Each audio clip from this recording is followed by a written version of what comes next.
और मुझे लगता है कि जितने टीम खेसारी में काम करने वाले लोग हैं सब लोग सक्रिय हैं और सब लोग भैया के बारे में सोचते हैं।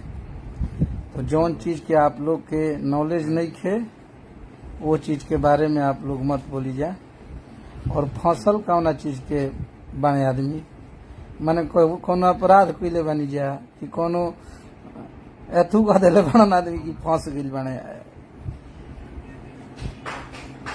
तो बिना बकवास के हम जानत नहीं कि तू लोग कतना खेसारी लाल यादव के हमदर्द हवलो जे बोलत आने कितना तू लोग बोले लो वो हम देख ले बनी।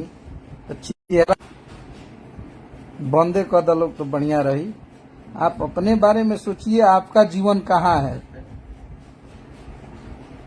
आप दूसरे पे आलछन लगाने से पहले कि सब लोग मिल के बर्बाद कर दिए तो तू कहानी खा के मैंने कहाँ से बर्बाद तारा हमनी के लोग नहीं है भाई।